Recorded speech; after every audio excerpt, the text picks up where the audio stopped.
जय हिंद साथियों, आज हम लोग प्राचीन इतिहास का जानकारी लेंगे। प्राचीन इतिहास में वैदिक काल के बारे में जानकारी लेंगे। और वैदिक काल क्या है कि इसमें जो है सो वैदिक काल से लेके राजपूत काल तक के अध्ययन को वैदिक काल के अंतर्गत रखा जाता है। और वैदिक काल का जो समय था वो 1500 बीसी से 600 बीसी तक था। वैदिक काल को दो भागों में बांटा गया है, जो कि पहला है ऋग वैदिक काल और दूसरा उत्तर वैदिक काल। ऋग वैदिक काल को 1500 बीसी से 1000 बीसी तक रखा गया था। वहीं उत्तर वैदिक काल को 1000 बीसी से 600 बीसी तक रखा गया था। ऋग वैदिक काल और उत्तर वैदिक काल ये दो पार्ट थे वैदिक काल के। वैदिक काल को 1500 बीसी से लेके 600 बीसी तक रखा गया है, टोटल वैदिक काल। और ऋग वैदिक काल को 1500 बीसी से 1000 बीसी, वहीं उत्तर वैदिक काल को 1000 बीसी से 600 बीसी तक रखा गया है। वैदिक समाज के जो निर्माता थे उन्हें आर्य कहा जाता था। मतलब जो वैदिक समाज के निर्माता थे वे आर्य थे। और आर्य जो है सो मध्य एशिया से आए थे। आर्य कहाँ से आए थे? तो वो मध्य एशिया से आए थे और भारत में पंजाब और हरियाणा राज्य में आए थे। आर्यों की भाषा संस्कृत थी और संस्कृत भाषा होने के कारण वे अपने आप को जो है सो श्रेष्ठ मानते थे। श्रेष्ठ इसलिए मानते थे क्योंकि संस्कृत क्या थी? देवताओं की भाषा थी। और देवताओं की भाषा होने के कारण वे लोग अपने आप को देवता के समान मानते थे। और वे लोग कहते थे कि जिन्हें संस्कृत नहीं आती थी वे अनार्य हैं या फिर निम्न हैं। अनार्य को मतलब निम्न कहा जाता था। निम्न मतलब छोटे जाति के लोग को निम्न कहा जाता है। तो जिन्हें संस्कृत भाषा नहीं आती थी उन्हें अनार्य कहा जाता था। अनार्य को यानी कि निम्न कहा जाता था। तो आर्य जो है सो जब भारत में आए तो इन्होंने जो है सो सोचा कि पूरे भारत को आर्यकरण किया जाए। तो आर्यकरण करने के दौरान में दक्षिण भारत का आर्यकरण अगस्त ऋषि ने किया था। दक्षिण भारत का आर्यकरण अगस्त ऋषि ने किया था। वहीं जो है सो उत्तर भारत का आर्यकरण राहुगढ़ ने किया था। किसने किया था? तो गौतम राहुगढ़ ने किया था। और ये किसके राज्य में थे? तो राजा विदेह के पुरोहित थे। राजा विदेह के पंडित थे। कौन थे? गौतम राहुगढ़, जिन्होंने उत्तर भारत के लोगों को आर्यकरण किया था। आर्यकरण मतलब क्या होता है कि उन्हें संस्कृत भाषा का ज्ञान देना होता है। ये जो है सो जो गौतम राहुगढ़ थे ये गंडक नदी को पार नहीं कर पाए थे। गंडक नदी को पार करके पटना नहीं पहुंच पाए, जिस कारण जो है सो अर्थरवेद में जो है सो इन्हें जो है सो पटना को अछूतों की भूमि कहा गया है। अर्थरवेद में पटना को अछूतों की भूमि कहा जाता है। और ये किसने बोला था? तो गौतम राहुगढ़ ने बोला था। क्यों बोला था? क्योंकि ये जो है सो गंडक नदी को पार करके पटना नहीं पहुंच पाए थे। उस समय पटना का नाम पाटलिपुत्रा था। और अछूतों की भूमि कहने के साथ साथ क्या है कि यहाँ के गंगा जल को भी जो है सो अपवित्र माना गया है। आर्य मतलब ये जो है सो अर्थरवेद में ये पटना के जो गंगा जल हैं इन्हें भी जो है सो अपवित्र माना गया है। वहीं ये जो है सो बनारस के जो है सो जो घाटे हैं या फिर वहाँ के जो गंगा जल हैं या फिर पटना के अलावा और भी जगह हैं जहाँ के गंगा जल है उन्हें पवित्र माना गया है। किंतु पटना के गंगा जल को अछूत माना गया है। किस किताब में माना गया है? तो अर्थरवेद में माना गया है। और किसने बताया है? तो गौतम राहुगढ़ ने बताया है। क्यों बताया है? क्योंकि ये जो है सो गंडक नदी पार करके गंडक नदी के ठीक बाद जो है सो गंगा नदी है और ये जो है सो पटना में है। तो ये पटना नहीं पहुंच पाए थे, इसलिए जो है सो पटना को अछूतों की भूमि कहा गया है। तो ये अर्थरवेद में कहा गया है। तो ये चीज़ याद रखेंगे। 2-3 बार हमने रिपीट इसलिए किया है कि ये इम्पोर्टेंट है। आगे है कि इस समय जो है सो गाय को जो है सो सबसे प्रमुख पशु माना गया है। गाय को क्या माना गया है? सबसे प्रमुख पशु माना गया है। और गाय की हत्या के बदले में जो है सो मृत्यु दंड भी दिया जाता था। उस समय अगर किसी की अगर गाय की हत्या कर देता था तो उसे जो है सो मृत्यु दंड दिया जाता था। यहाँ तक कि इतना बड़ा गाय का इम्पोर्टेंस था कि राजा का जो है सो मुख्य काम था गाय की खोज करना। राजा का मुख्य काम गाय का खोज करना था। इसलिए उस समय के राजा को ग्वेष्टि कहा जाता था। क्या कहा जाता था? तो ग्वेस्ट कहा जाता था। इसका अर्थ होता है कि गाय की खोज करना या फिर गाय की रक्षा के लिए युद्ध करना। ग्वेस्ट का मतलब क्या होता था? गाय की रक्षा के लिए युद्ध करना। तो यहाँ के राजा इतना तक जो है सो गाय के लिए युद्ध करने तक के लिए भी जो है सो रेडी हो जाते थे, इतना ज़्यादा गाय को माना जाता था। और ये जो है सो प्रिय पशु यानी कि सबसे प्रमुख पशु थे। ये जो है सो ऋग्वैदिक काल का जो है सो समय में जो अर्थव्यवस्था का मुख्य आधार था वो कृषि था। ऋग्वैदिक काल के समय में और या फिर वैदिक काल के समय में जो अर्थव्यवस्था का मुख्य आधार कृषि था। हालांकि उत्तर वैदिक काल में लोहे की खोज होने के कारण जो है सो इंडस्ट्रियलाइजेशन शुरू हो गया था और धीरे धीरे जो है सो नगरीय सभ्यता हो गई थी। लेकिन जो ऋग्वैदिक काल है उस समय जो है सो सबसे अर्थव्यवस्था का मुख्य आधार क्या था? कृषि था। और वैदिक समाज समाज जो है सो ये ग्रामीण सभ्यता की थी। कौन सी सभ्यता की थी? तो ग्रामीण सभ्यता की थी। वहीं अंत में जब उत्तर वैदिक काल का जो लास्ट पीरियड है उस समय जो है सो लोग शहरीकरण या फिर नगरीयकरण की तरफ चले थे। लेकिन जो है सो ऋग्वैदिक काल में या फिर मुख्य रूप से पूछा जाए कि वैदिक काल में जो है सो कौन सी सभ्यता थी, तो वो थी ग्रामीण सभ्यता थी। आई होप आप लोग समझ गए होंगे यहाँ तक। इसके बाद आगे क्या है कि ऋग्वेद के 7वें मंडल में दशराज युद्ध की चर्चा है। दशराज युद्ध की चर्चा है। दशराज युद्ध क्या था कि ये जो है सो आर्य और अनार्य के बीच में युद्ध हुआ था।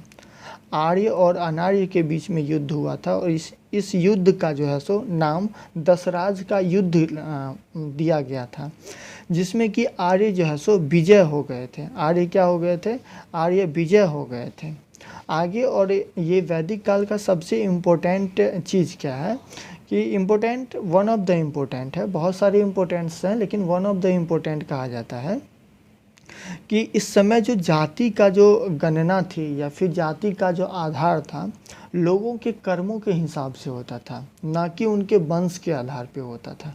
अभी क्या है कि अगर किसी भी लोगों का या फिर किसी भी व्यक्ति का जो जाति का गणना है वो जो है सो उनके वंश के आधार पे होता है कि उनके पिताजी इस फलानी जाति से आते थे तो इनका जो है सो ये जाति हो गया। लेकिन उस समय कर्म के अनुसार जो है सो जाति की गणना होती थी। कब? ऋग्वैदिक काल में जो जाति की गणना होती थी वो कर्म के अनुसार होती थी। कर्म क्या क्या होता था और कौन से कर्म के या फिर कौन से काम के व्यक्ति को किस श्रेणी में रखा जाता था, ये चीज़ हम लोग देख लेंगे।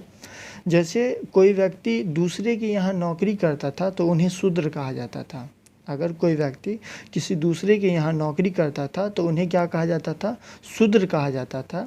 वही अगर कोई व्यापारी करता था या फिर व्यापार था, जैसे चावल का दुकान या फिर किराना का दुकान हो गया या किसी भी तरह के किसी भी प्रकार के व्यवसाय अगर करते थे तो उन्हें वैश्य कहा जाता था। क्या कहा जाता था? वैश्य कहा जाता था। और अगर जो क्षत्रिय थे उनको मतलब क्षत्रिय किसे कहा जाता था? जो अगर किसी के रक्षा के लिए काम करते थे तो उन्हें क्षत्रिय कहा जाता था। जैसे अभी के समय अगर इस चीज़ को कनेक्ट किया जाए तो जो आर्मी लोग हैं या फिर पुलिस फोर्स हैं तो उन्हें क्षत्रिय के श्रेणी में रखा जाता था। और ब्राह्मण किसे कहा जाता था? जो किसी को ज्ञान देते थे, यानी कि जो पूजा पाठ कराते थे या फिर किसी को ज्ञान देते थे तो उन्हें ब्राह्मण की श्रेणी में रखा जाता था। तो और इन सभी जातियों के ऊपर सबसे ऊपर थे गॉड थे, यानी कि भगवान थे। तो शूद्र था, सबसे निम्न था। शूद्र के ऊपर वैश्य था, वैश्य के ऊपर क्षत्रिय और क्षत्रिय के ऊपर ब्राह्मण थे और ब्राह्मण के ऊपर गॉड थे। और इस चीज़ को अगर अभी के समय से कनेक्ट अगर किया जाए तो जैसे मान लीजिए कि आप लोग बच्चे हैं, स्टूडेंट हैं जो अभी पढ़ाई कर रहे हैं। उनका मुख्य उद्देश्य क्या है कि गवर्नमेंट जॉब लेना, यानी कि आप लोग जो है सो शूद्र में आते हैं। अगर गवर्नमेंट जॉब लेके अगर आप गवर्नमेंट जॉब करते हैं तो उन्हें जो है सो आप लोगों को शूद्र कहा जाता है। वहीं अगर कोई भी व्यक्ति या फिर कोई बच्चा ऐसा होता जो अपना पढ़ाई लिखाई से उतना ज़्यादा इंटरेस्ट ना होने के कारण एक समय के बाद अपना जो है सो कोई भी किसी भी प्रकार का व्यवसाय करता तो उसे वैश्य कहते हैं। और इसी में कुछ बच्चे ऐसे होंगे जो आर्मी या फिर पुलिस फोर्स के लिए या फिर दरोगा वगैरह के लिए प्रिपरेशन कर रहे होंगे। तो ये क्या करते हैं कि किसी दूसरे की रक्षा करते हैं, तो उन्हें क्षत्रिय की श्रेणी में रखा जाता था।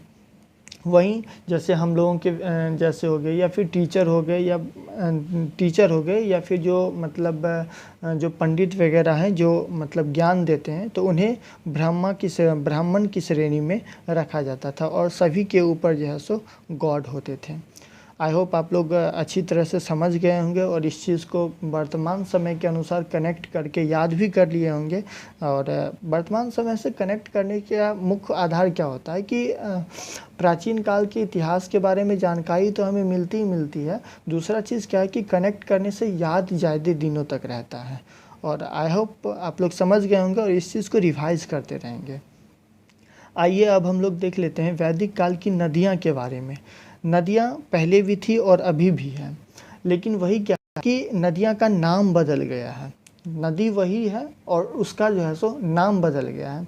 जैसे हमने अभी जस्ट देखा है कि पाटलिपुत्रा, पहले हम लोग जो है सो वैदिक काल में पाटलिपुत्रा कहा जाता था और वही अभी जो है सो पटना कहा जाता है। यानी कि पटना को पहले पाटलिपुत्रा कहा जाता था। तो बहुत ऐसे जगह हैं, बहुत ऐसे नाम हैं, नदी हैं या फिर बहुत ऐसे चीज़ें हैं जिनका नाम पहले कुछ और था और अब कुछ और हो गया है, तो उनका नाम बदल दिया जाता था। तो आइए देख लेते हैं कौन कौन से नदी हैं और किसका नाम जो है सो पहले क्या था। इससे पहले हम लोग देख लेंगे कि ये जो वैदिक काल है, वैदिक काल में सबसे जो प्रमुख नदी थी वो सिंधु नदी थी। सिंधु नदी जो है सो सबसे प्रमुख थी और ये जो है सो महत्वपूर्ण नदी थी और सिंधु नदी की चर्चा जो है सो सबसे अधिक बार की गई थी। तो सिंधु नदी को क्या कहा जाता था? सिंध कहा जाता था। सिंधु नदी को सिंध कहा जाता था। वहीं झेलम नदी को वितस्ता कहा जाता था और व्यास नदी को विपाशा कहा जाता था। सतलज नदी को शत्रुदी कहा जाता था। गंडक को सदानीरा कहा जाता था। सरस्वती को घग्घर नदी कहा जाता था। सरस्वती को क्या कहा जाता था? घग्घर नदी कहा जाता था। गंडक को सदानीरा कहा जाता था और रावी को परुशनी कहा जाता था। क्या कहा जाता था? परुशनी कहा जाता था। तो ये याद रख लेंगे, 2-3 बार पढ़ेंगे याद हो जाएगा। तो ये नदी की नाम थी, इनको मतलब आप लोग याद कर लेंगे। कभी कभी 1 लाइनर क्वेश्चन में आ जाता है, तो इस चीज़ को याद रख लेंगे।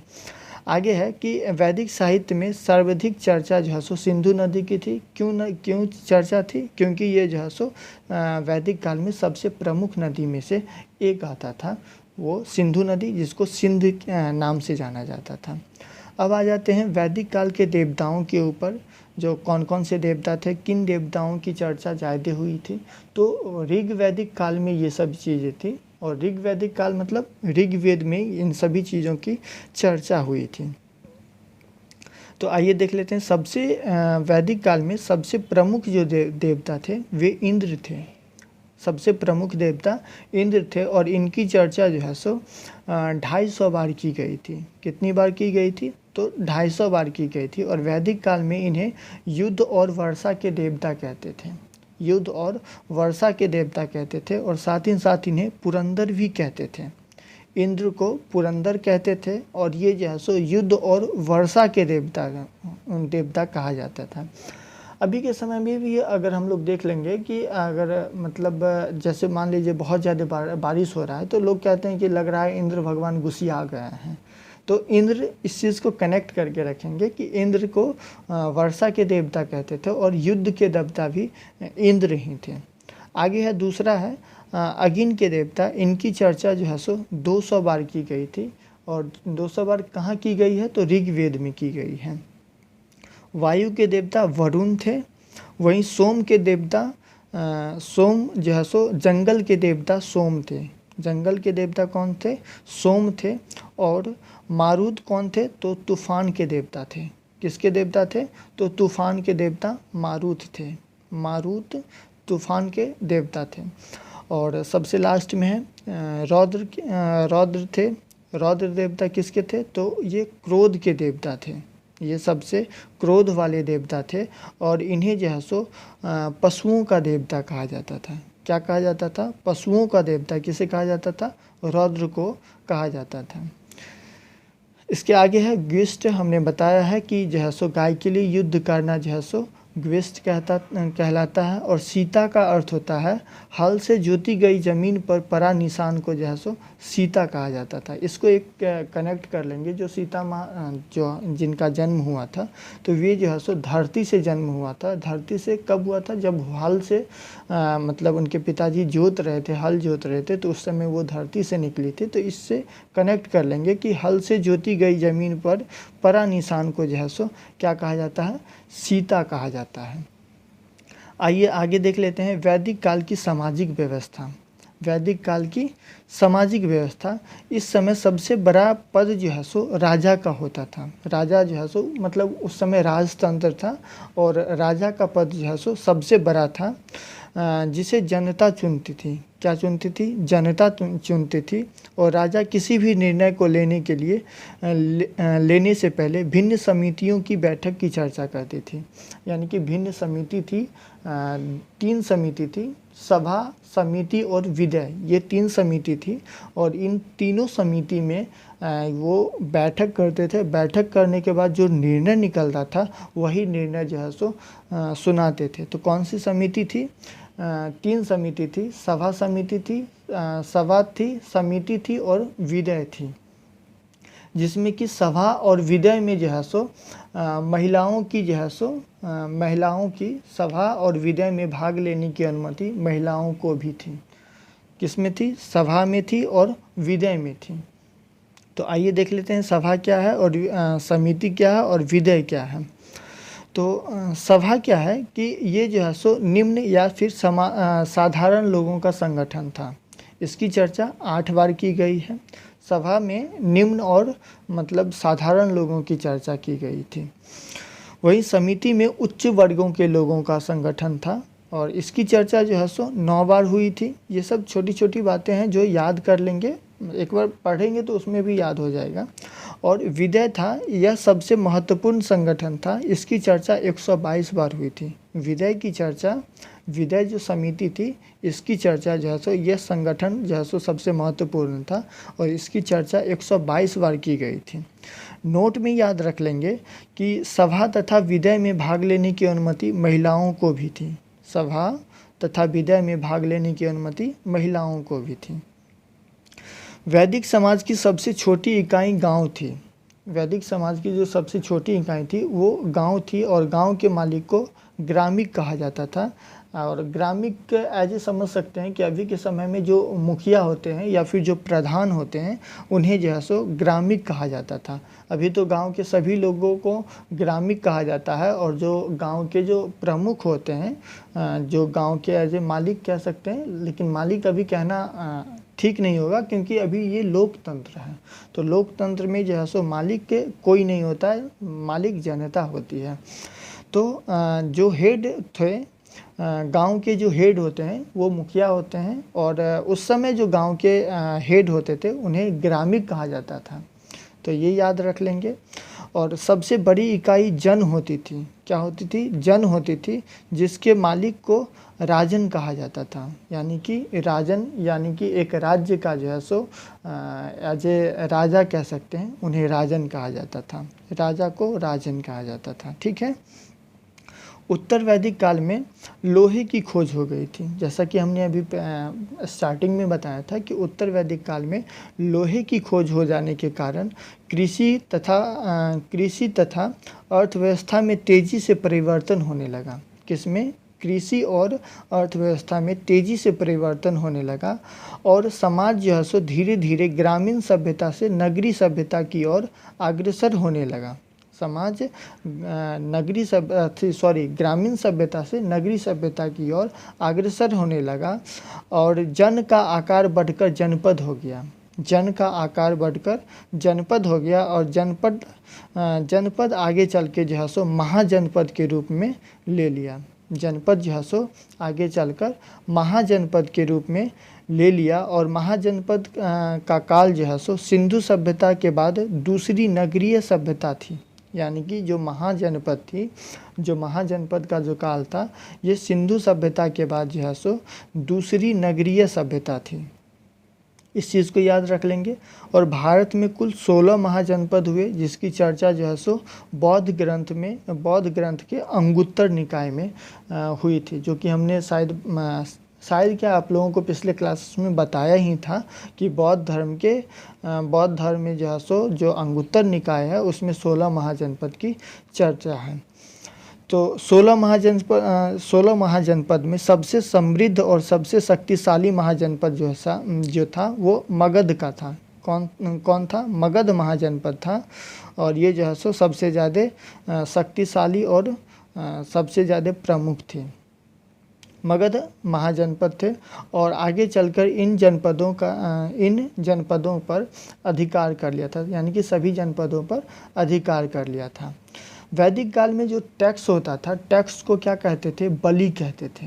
बलि मतलब अभी के समय बलि का मतलब होता है किसी का जान देना। जैसे मान लीजिए कि कोई भी काम होता है, तो अभी तो थोड़ा बहुत कम ही हो गया है, लेकिन जब हम लोग बचपन में थे तो उस समय अगर कोई बड़ा सा काम होता था, पुल उल बनता था, तो उसमें सुना जाता था, ऐसा गांव में पूरा हल्ला हो जाता था कि बलि देना होता था। बलि में किसी भी बच्चे को जो है सो एकदम खिला पिला के चंदन टिक्का करके और उसके बाद जो है सो उसको उस पुल के नीचे दबा के मार दिया जाता था, या फिर बकरी को या फिर किसी भी चीज़ को मार दिया जाता था।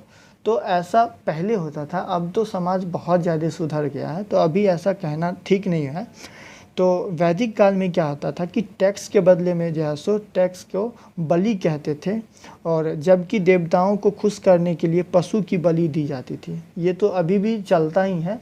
जैसे दुर्गा पूजा के टाइम में काली जी को खुश करने के लिए बकरी का ये बलि दिया जाता है। हालांकि ऐसा मतलब कोई देवता ये नहीं कहता है कि किसी की हत्या करके तुम हमें खुश करो, ऐसा मानना है। हालांकि धर्म के बीच में नहीं जाना चाहिए या फिर कुछ भी नहीं बोलना चाहिए। तो उस समय भी ऐसा होता था और अभी भी ऐसा होता है कि देवताओं को खुश करने के लिए पशु की बलि दी जाती है।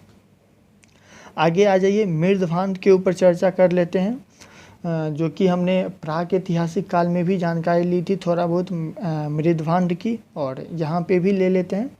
तो इस समय घड़ा या फिर मनका या फिर मृदभांड 4 प्रकार के होते थे। घड़ा जो होता है जिसमें पानी रखा जाता है, और उस समय तो पानी भी रखा जाता था और गेहूँ वगैरह भी, या फिर जो अनाज होते थे कृषि से, तो उसको भी रखा जाता था। किस चीज़ में रखा जाता था? तो मनका में रखा जाता था। ये मृदभांड इसको कहा जाता था। मृदभांड मतलब मिट्टी से जो बने सामग्री होते थे उन्हें जो है सो मृदभांड कहा जाता था। और ये 4 प्रकार के मृदभांड थे। सबसे पहला मृदभांड था धूसर मृदभांड। उसके बाद जो है सो पहला, और ये प्रमुख था, सबसे ज़्यादा प्रसिद्ध था, दूसरा है काला मृदभांड, तीसरा लाल मृदभांड, और चौथा है मिश्रित मृदभांड। कौन सा है? मिश्रित मृदभांड, जिसमें सर्वाधिक प्रचलन जो है सो धूसर मृदभांड का था, जिस पर चित्र बने होते थे, और जिसके कारण जो है सो इसे चित्रित धूसर मृदभांड कहते थे। क्या कहते थे? चित्रित धूसर मृदभांड कहते थे। और आगे है कि मिश्रित मृदभांड, ये जो है सो लाल और काले मृदभांड को बना हुआ रहता था, तो उसे जो है सो मिश्रित मृदभांड कहते थे। इस समय 4 प्रकार के यज्ञ होते थे।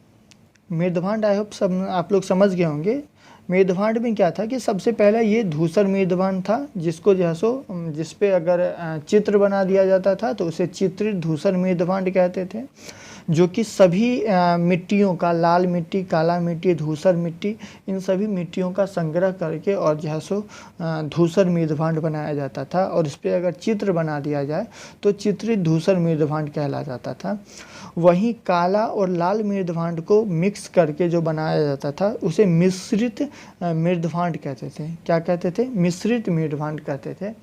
और इसके आगे के क्लासेस को हम लोग नेक्स्ट क्लासेस में कंप्लीट करेंगे। आज के लिए इतना ही रखते हैं, तो मिलते हैं अगले क्लासेस में। तब तक के लिए जय हिंद।